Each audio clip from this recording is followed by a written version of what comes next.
God knows what kind of warm drinks a mega-rich guy sips on. I'm about to promote a gourmet coffee that a wealthy man would in fact find appropriate to his lifestyle, but it is affordable for those who don't live high on the hog. But to hell with rich, uncultured criminals like Harry Brock. He's what's wrong with the world, that someone who's already so rich wants to break laws just to get richer. But even that dink can order spark plug coffee. Harry lives in America, so he and his border mate Canadians can get their bags of beans promptly put on their front porch. And if he does want to pinch pennies, sometimes rich people do, even more than poor people, then he ought to know that the shipping is free here in Canada, Alanis' country. Look at that convenience, you northerners. In that bag, you'll find premium quality beans, which will become the best coffee you've ever brewed, made, drank, what have you. And going this route is cheaper than regularly getting takeout. Plus, it's better than some restaurants going to make. You gotta give it a try.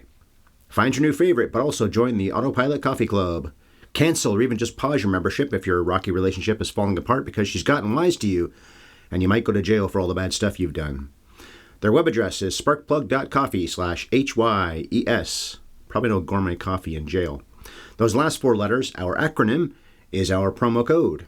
A 20% discount awaits you, but it is one time only. So brew with the best, and that's Sparkplug. All right, I wasn't born yesterday. In fact, it was more than 18,000 days ago. I looked it up. But I do want to start this podcast, so action!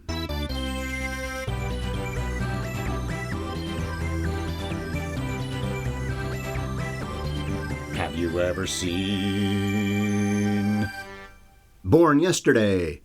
Merry mid-June, film fans, and thank you for your download or stream of the 672nd podcast on Have You Ever Seen?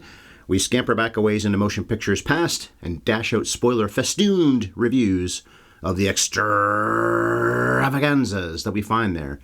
That's getting longer and longer, isn't it? A lot of R's there. We like our tomfoolery, case in point, so I hope you'll have a little bit of fun hearing what I have to say about this classic flick today. And it is just I that you'll be hearing today, not we. Bev has the week off, so her husband, Ryan Ellis, better known as me, will be piecing through Born Yesterday on the solo. Bev will be back next week, though. Okay, so let's find out facts about this one before I give you some opinions. The Ditzy Blonde Grows a Brain was released by Columbia Pictures 75 years ago over the Christmas holidays in 1950. This seems to have done pretty well at the box office, although I couldn't lock down just where it ranked. The Numbers, that box office site, says that a flick we recently talked about, Cinderella, was number 1 at the box for 1950, while Father of the Bride and All About Eve were number 3 and number 4. All About Eve is way back in our archives. I think 2013 is when we covered that. Father of the Bride only a few months ago, back in February, I think it was. As for a brief plot description, here's the skinny on Born Yesterday. George Cukor directs an Albert Mannheimer screenplay, adapting Garson Kanan's play. Judy Holliday is Billy Dawn, Broderick Crawford is Harry Brock, and William Holden is Paul Verrill.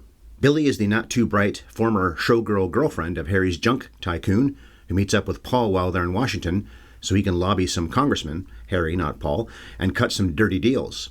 Paul's hired to teach the dim but fun blonde about culture and history, and even about American politics. Oh no. Billy goes from being a pretty pleasant moron to a pretty cunning lady. Cunning, I said there. Cunning. And she grows tired of being treated badly by Harry. With Paul's help, she wants to break free. Or, in a nutshell, if even 20% of the population today was even 20% as curious about things that happened before they were born, the way Billy is, we might not be such a stupid society. If there's one thing I have no respect for, okay, there's a lot of things I have no respect for, but it's that lame standby. Why would I know anything about that? It happened before I was born. There might not be a lazier response in the history of the world to not knowing something than that. Just admit you only give a holy free holy about your own interests. To hear someone say, why would I know something about that song, that artist, that movie, that TV show, that president, that prime minister, when I wasn't even born yet? It was before me. If you've ever said that, I wasn't born yet, so it doesn't count stuff, just don't tell me, and we can remain friends. I don't even know who you are, so we can still be friends, I guess. Because we're not friends. All right, I probably just alienated some people. Well, these are the ABCs of me, Jerry. Anyway, Born Yesterday looks great on Rotten Tomatoes with 97% fresh reviews from the critics and an 85% score on the popcorn meter. 37 critics liked it, while only a single holdout said blurg. We should bring that back. Tina Fey's line in 30 Rock. Blurg. As good as 97% is, it's only the 8th best reviewed title in George Cukor's filmography. It's 3rd best, though, for Judy Holliday, Broderick Crawford, and Bill Holden. Holden's review numbers especially are sensational. Think of his most famous movies, and we'll talk about some of them later on today, and you'll discover that most of them were beloved by Rotten Tomatoes critics. But let's talk about bad Rotten Tomatoes reviews, which the 1993 remake of Born Yesterday had. Or has, I guess. You can always add more. It sits at only 25% from the critics. The popcorn meter is pretty much the same at 27%. Yikes to both of those numbers. But they put together a good cast in the remake, at least. Don Johnson had the Holden role. Okay, well, he wasn't maybe great casting for that, but Melanie Griffith was in the Holliday role, and the modern-day Crawford, if you think about it, was John Goodman. Well, Goodman's better than Crawford was, but they are pretty similar, especially when it comes to yelling. Don and Melanie were married at the time. Maybe people took a dump on that movie, at least partly because they were tired of two beautiful people being happy and successful movie stars. Of course, their marriage did end in divorce, and she's had substance abuse issues for a very long time. So take heart, haters. It ain't all sunshine and rainbows. The world's a mean and nasty place. I haven't quoted Rocky in a few episodes, have I? Congress entered not the remake, but the original Born Yesterday into the National Film Registry in 2012, along with Breakfast at Tiffany's, A Christmas Story, Dirty Harry, A League of Their Own, and The Matrix. Whoa. Yes, we have reviewed those 5 films at one time or another. And as much as I bring up the Library of Congress when talking about the National Film Registry, and this part of most podcasts, we actually see it in this film. We see the Library of Congress, when Holden and Holliday end up going there. Although they weren't preserving movies there yet. That wouldn't start happening for another 40 or so years. This motion picture took home 1 Oscar, when Judy Holliday won Best Actress in an upset over Bette Davis's work in All About Eve and Gloria Swanson's performance in Sunset Blvd. The Born and the Yesterday was also a candidate for Best Picture against those two juggernauts, and one of the other candidates was Father of the Bride. Great category that year. George Cukor was nominated for Best Director. Albert Mannheimer was at the show for his screenplay. And is it Jean-Louis or Jean-Louise? Maybe it's Jean-Louis, was nominated for his black and white costume design, which was mostly for the gowns and dresses Holliday gets to wear. There's a lot of them in this movie. In a nice bit of kismet, Broderick Crawford had won Best Actor for All the King's Men the year before, so he presented Holliday's Oscar, only she wasn't there to take it from her movie Fancy, her fiancé. And that's a shame because the lady with the dimples never got nominated again. She was working in New York at the time, so I guess that's why she wasn't there. Ethel Barrymore, of all people, was chosen to accept on her behalf. I don't get the feeling that she was Holliday's choice to accept because she said, "I don't know what Judy wants me to say, but I know she'd be grateful, blah, blah, etc." But I ask, why wouldn't the person designated to accept for Judy ask her what she would have wanted her to say? Or they could have just let Crawford say a few things about the woman he just worked with and accept on her behalf because he was already there. But no, a 72-year-old woman said thanks for the hardware in place of a woman who could just about be her granddaughter. This flick was 24th on the American Film Institute's Top 100 Laughs, 1 spot behind one of Bev's faves, When Harry Met Sally. Born Yesterday was also nominated for the Top 100 Quotes, with Billy's line towards the end, "Would you do me a favor, Harry? Drop dead!" And the BY was up for the Top 100 Genres in the Romantic Comedy category. So, fitting for a Classic Movies podcast, this has lots of bona fides to earn its classic status. So let's start finding out why so many people raved about it 75 years ago, and really throughout the last 75 years as well. Maestro, the story, if you please. Is there a maestro? I guess not. As was typical for this era, we start with jaunty music during the opening credits that Bill Holliday, then Crawford, and then Holden, who wasn't William Holden just yet. A year or two later, and he probably would have gotten top billing in this. Well, it's modern day in the late 40s, early 50s, and we're in Washington, D.C., introduced to all 3 of the stars in the first minute. Billy and Harry are checking into a posh hotel when Paul sees them and their entourage walking by. They're walking on by, and he's impressed. How could you not be? They have so much luggage, so much staff, I guess, too. They really did shoot most of this film in D.C., incidentally.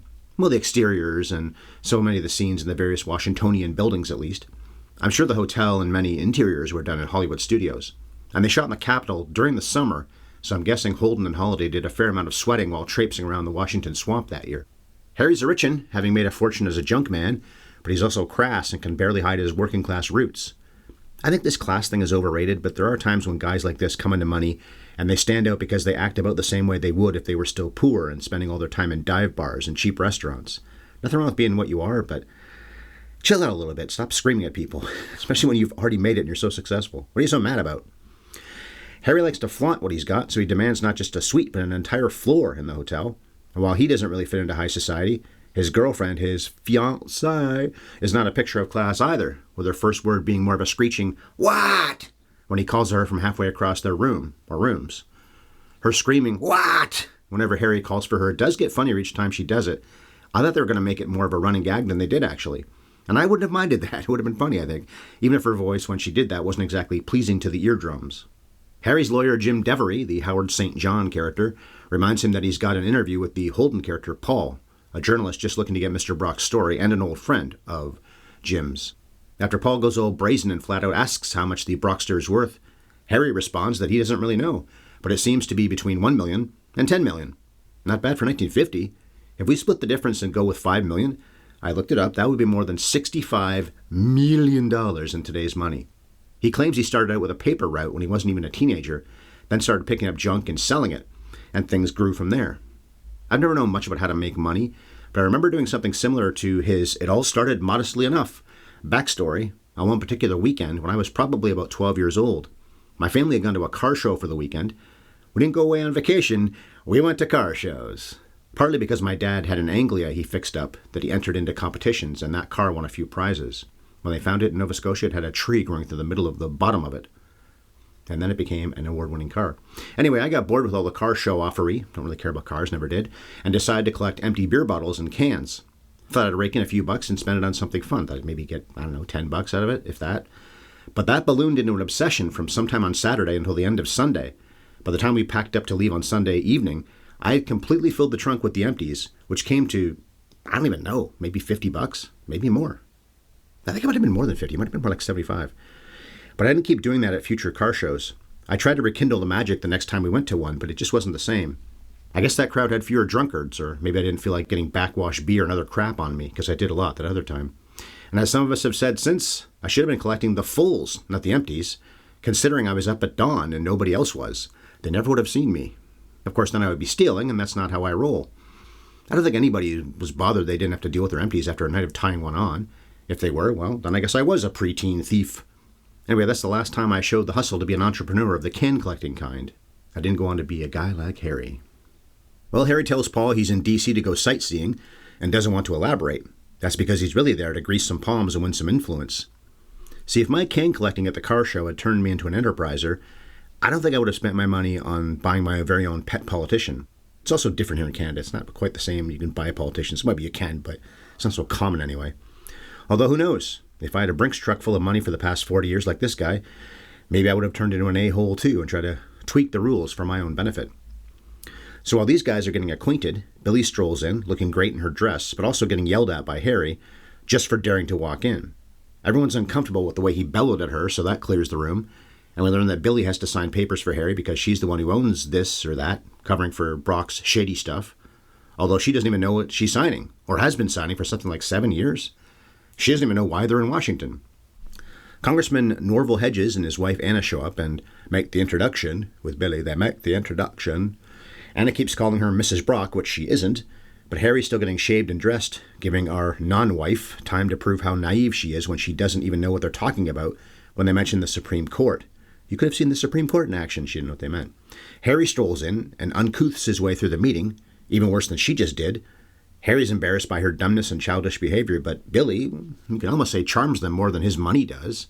Well, maybe the money wins there, but it's a little closer than, well, he's not charming them, let's put it that way. Holliday has some of her big comedy moments in this sequence, which didn't make me laugh, but it's supposed to be funny. It was amusing. Harry tells the congressman that he wants to get into scrap iron, and he's looking to win all kinds of big international contracts. Billy gets a mite petulant and keeps turning on radios in the suite to listen to big band music. This is a weird sequence, like she was suddenly 5 years old. I want to do this, and I'm going to do it whether you like it or not, Dad. But Harry immediately keeps turning those off. Then once the Hedges leave, he angrily tells her to get lost. Jim reveals to Harry that Billy owns more of him than he does, on paper anyway, but we also find out that Harry is nuts about her, or claims to be.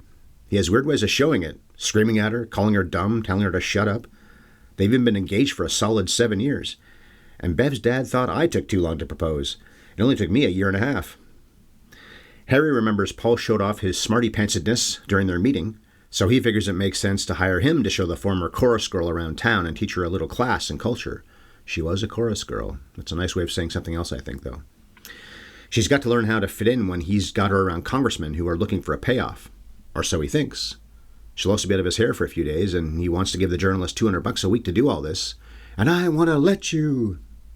Harry had called her stupid a few times before, and she admits to Paul that she is, but she's clever enough to know how to get what she wants. Jewels, fur coats, and she's taken care of when it comes to having a place to live and food to eat, and look at the place they have to live for the next few months. I didn't know it was months, by the way. They say that later on. They were there for months. As long as she knows her price, just like the $1 Million Man said, we all have a price.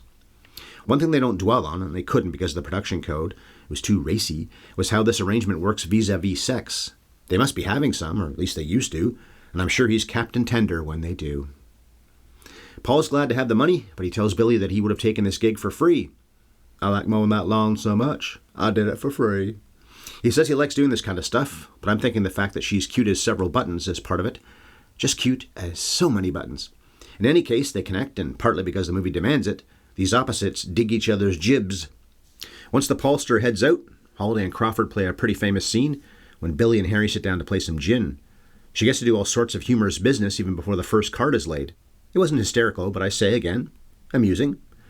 She's a phenom at the game, though, laying down all her cards in one shot and sticking him with 41 points.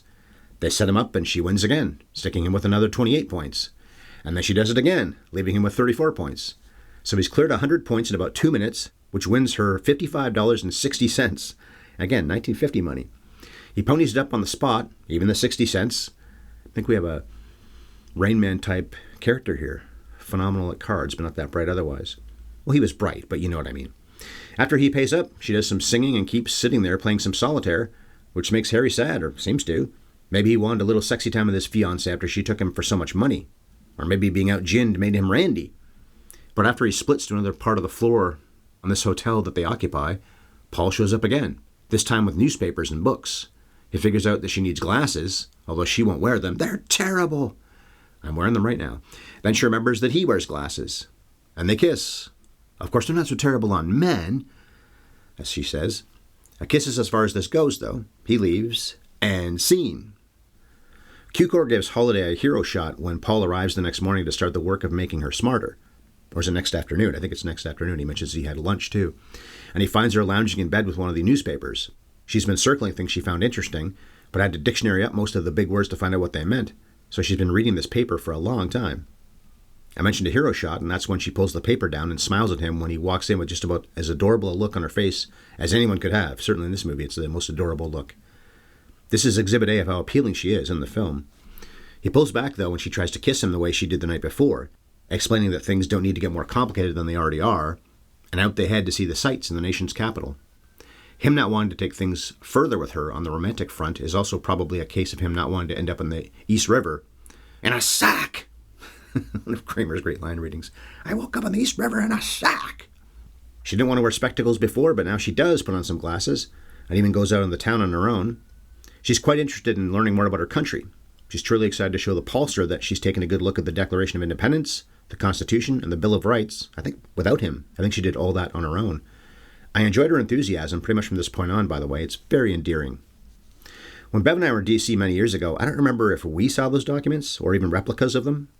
Well, probably replicas. I think we saw replicas at least. We saw something. I read a few days ago that the originals aren't on display anymore. Now, we did go there, maybe 10 years ago, 11 years ago, so maybe they were still then. But I guess they're in a secure location now. They don't trust Trump not to just eat them.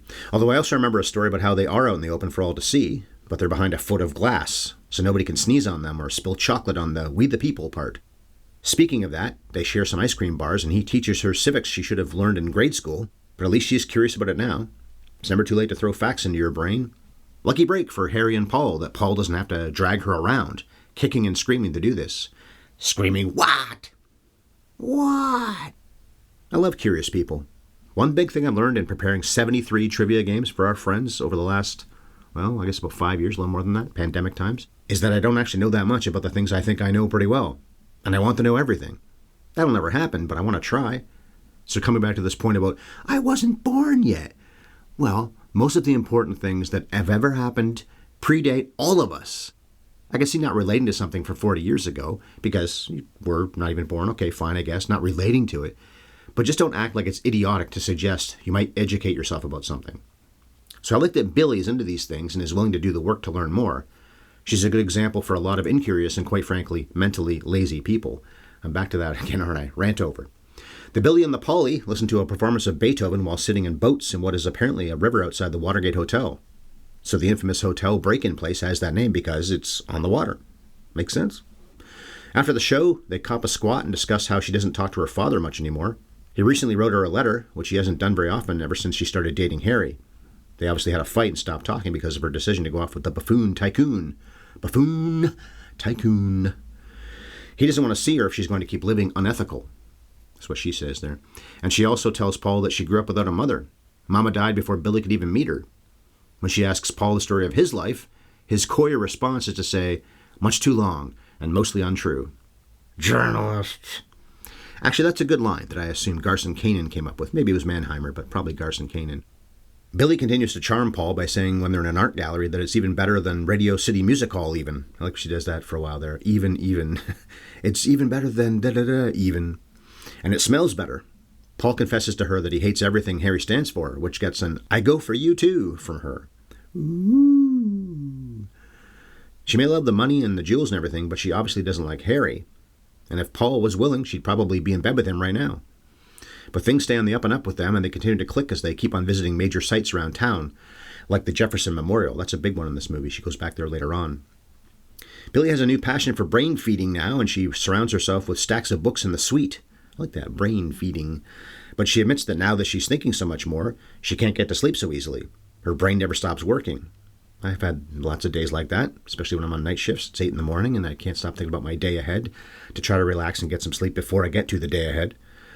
And Paul tells her it's okay if she also likes loud music and silly things. There's room for all sorts of interests. Hell, I still follow wrestling. I like to think I'm fairly intelligent, but that form of entertainment is not exactly the epitome of deep thought.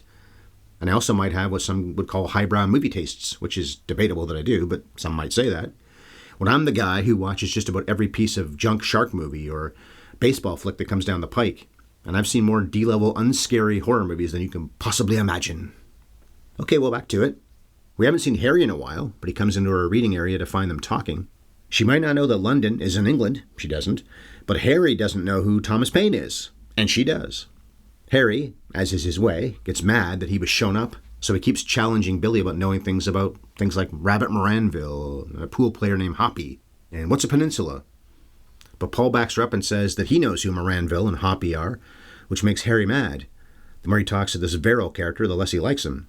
But Paul's parting shot as he leaves is that, in addition to teaching Billy some things, he offers a special course for backwards millionaires. I'm surprised he didn't take a poke in the chops for that one.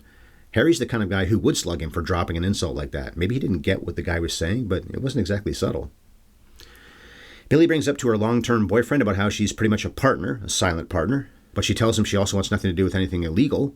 She's obviously never challenged him about these dirty dealings before, and he's not happy that she's starting now. Billy has to look up in her huge dictionary before saying it, but she yells at him that he's antisocial. Although she tells his handlers when they come in and ask how she's doing that she's superb. Another word she just learned. Not only did I like how much she wants to know that she didn't know before, but I did find this stuff to be pretty funny. It was getting funnier as it went along. Harry keeps up his hollering ways, bellowing at the congressman during a meeting, even though Jim says to Hedges after that meeting that that's just the way Harry's always been, so don't take it personally. And Billy witnesses the end of this meeting, so she beckons Hedges into her study, if you will, her made-up study, and offers him a drink and a kind ear.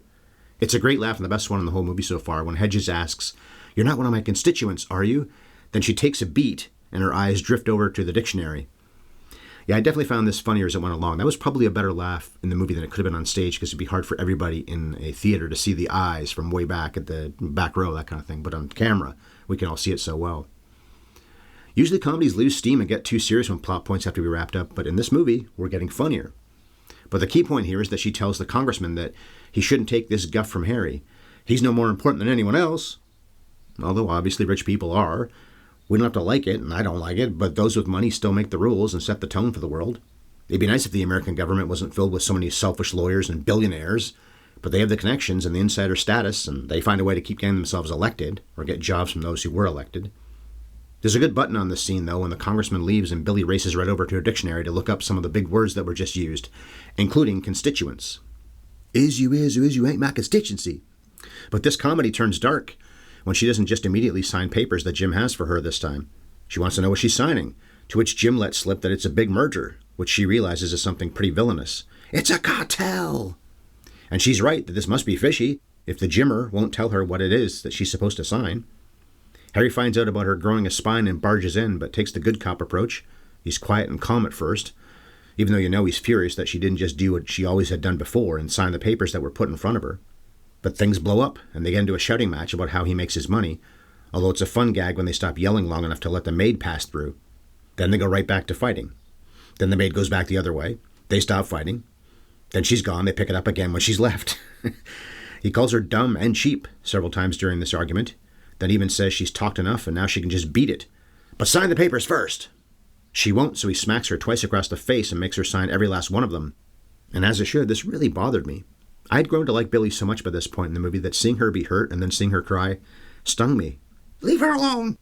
At least the button on the scene is a fun way to end this brouhaha when she calls him a fascist before heading up to her bedroom.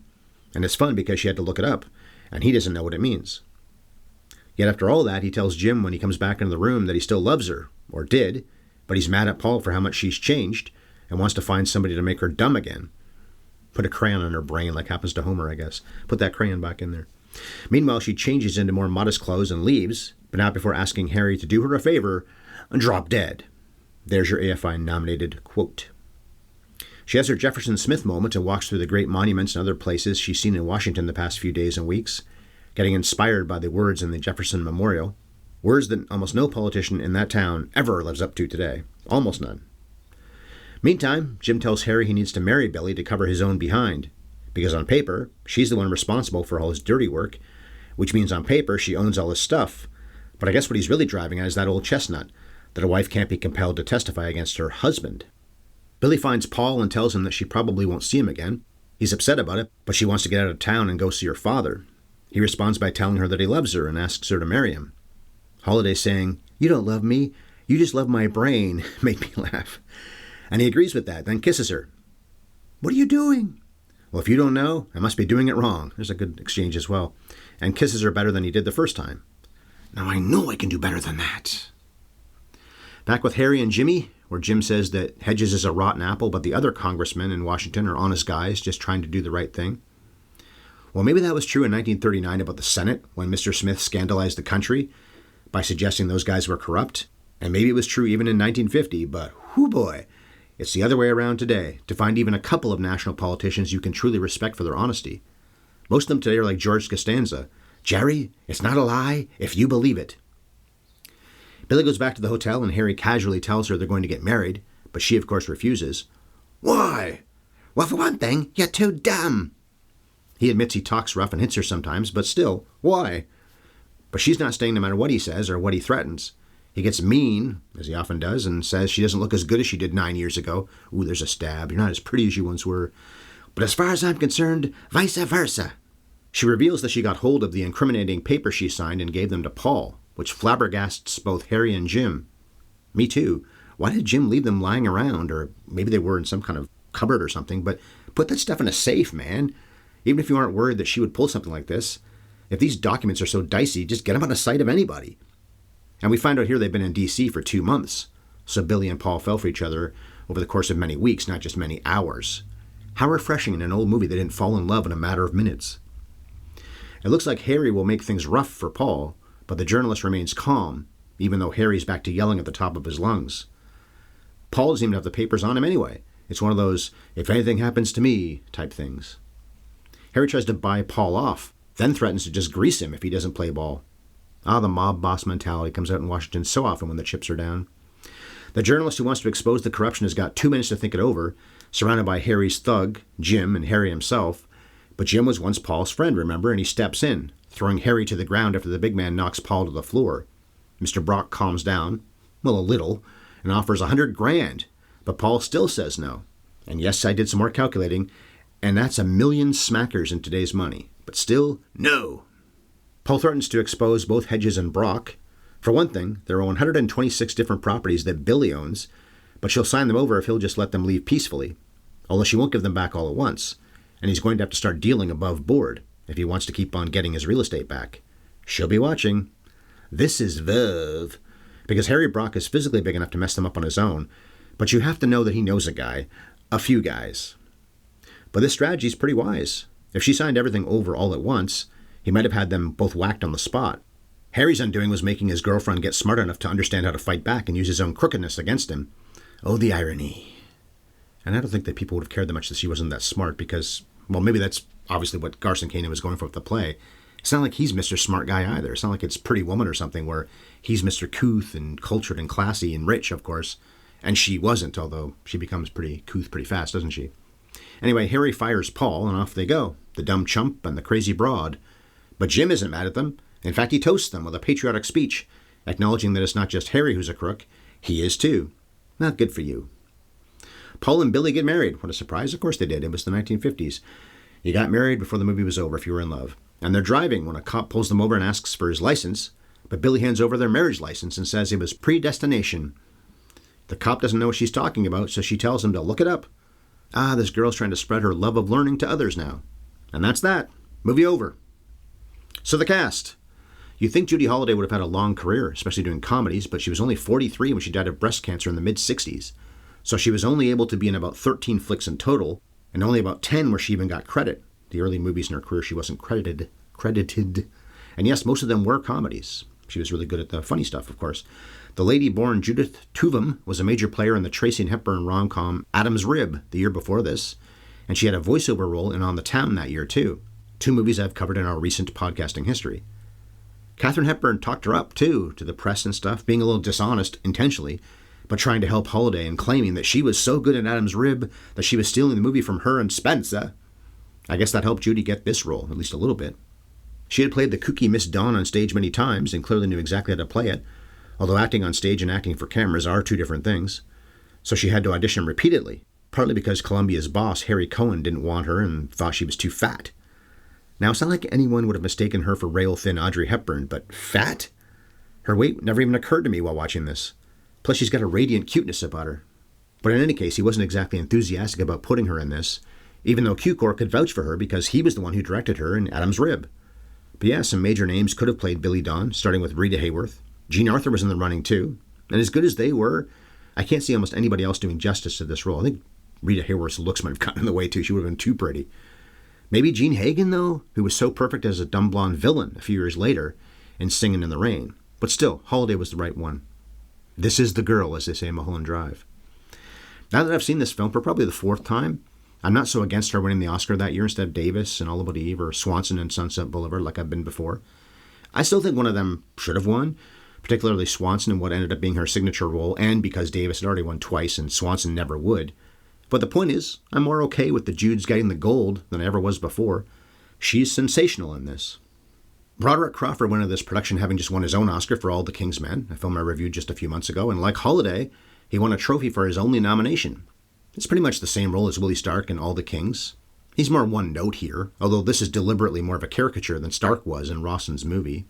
The Crawdad worked for about 45 years and did a lot of crime and noir in that half-century, but this period in the late 40s and early 50s was definitely his most productive. William Holden has been all over this podcast over the years with roles in 3 Billy Wilder joints, Sunset Blvd, his Oscar-winning work in Stalag 17, and then Sabrina.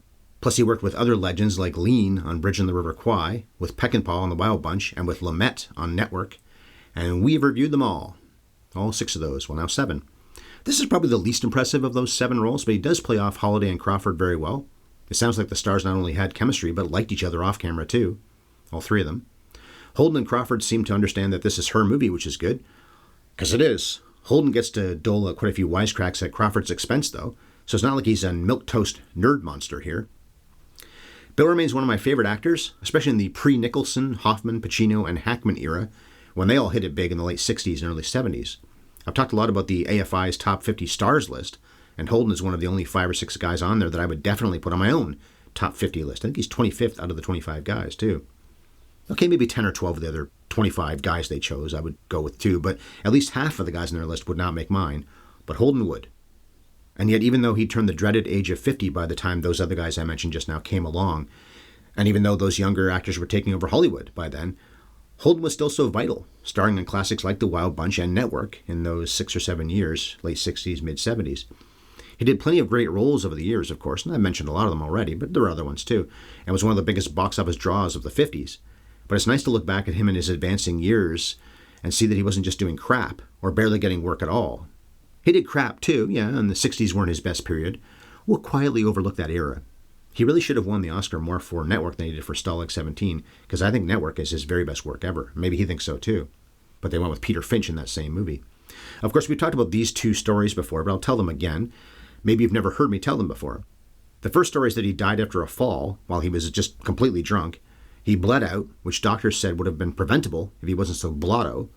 So he only got 63 years on this planet. And the other story is about how when he presented an Oscar with Barbara Stanwyck in the late 70s, not that many years before he did die, in fact, he went off script and took a minute to thank her for supporting him about 40 years earlier and keeping the studio from firing him from Golden Boy. He was so sincere in paying tribute to her, and she seemed to be near tears. She obviously appreciated it. She thanked him then, and they hugged, and it was nice. People applauded. And then she paid tribute to him at the end of her honorary Oscar acceptance speech a few years later, which just so happened to be only a few months after he died. My golden boy, you got your wish. Howard St. John plays Harry's lawyer Jim. Less than a year after this film came out, he played a cop in Strangers on the Train. We covered that. And he also worked with Holden's regular director Wilder on 1, 2, 3, a Jimmy Cagney movie. But he actually did more TV acting than he spent time on the big screen. There are only about 5 other actors who are credited in this film, from Frank Otto as Eddie to Larry Oliver as the Congressman Hedges to Barbara Brown as his wife Anna. But I'll move on to their director. We've discussed his work in The Philadelphia Story, of course Adam's Rib, and the one that finally scored him an Oscar, My Fair Lady.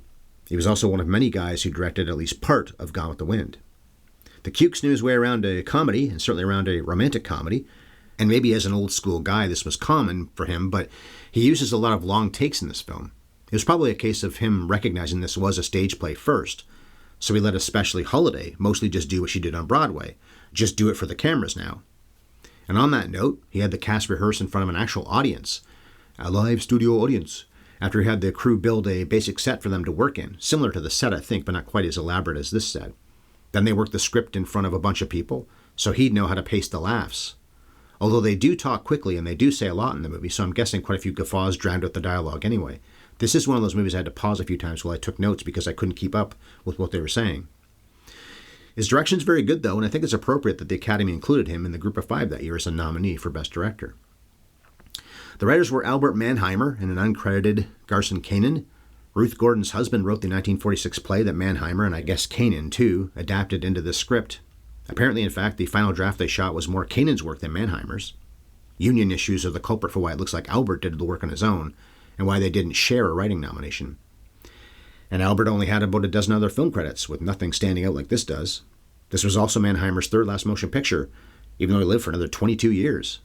As for Kanin, he had a successful history with Cukor, including working with him on Adam's Rib, but he also jotted down scenes and lines on things like The More the Merrier for George Stevens, and Pat and Mike for Mr. Cukor. Mr. Cukor.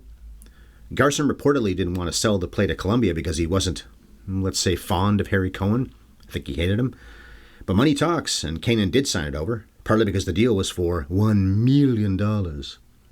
Cohen ponied up so much because Kanin said he wouldn't sell to Harry C., not even for a cool mill, which is something like $12 million in today's money.